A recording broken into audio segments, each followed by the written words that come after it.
Vous savez, en toute stratégie, il faut se réarmer. C'est ce qui est arrivé aujourd'hui dans le secteur de la communication gouvernementale. Vous l'avez bien rappelé, au début, il y a une expression que nous n'avons pas bien cernée avec les initiateurs, la normocommunication.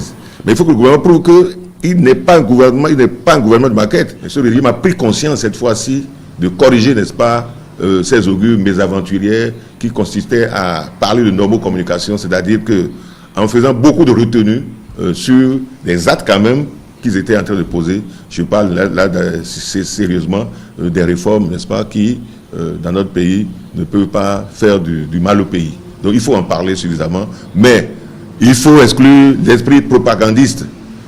Moi j'invite les cadres, n'est-ce pas, à rendre compte des réalisations de leur projet, à dire la vérité au peuple. Mais je pense qu'il s'agit d'une communication fonctionnelle, développementaliste, pour permettre, n'est-ce pas, au peuple de voir qu'on n'est pas en train de l'endormir, de lui donner de l'opium, n'est-ce pas, comme le dirait l'écrivain Karl Marx, n'est-ce pas, dans Le Capital. Ce n'est pas l'opium du peuple, mais il faut que ça soit fonctionnel.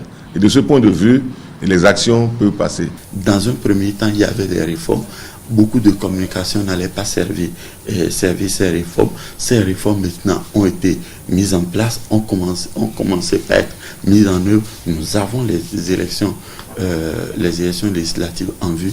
Il est important maintenant de communiquer et de bien communiquer afin que les populations puissent savoir, puissent être informées de ce qui a été fait. Au-delà de ça, le choix des personnes que le chef de mission du chef de l'État a rencontré, les préfets.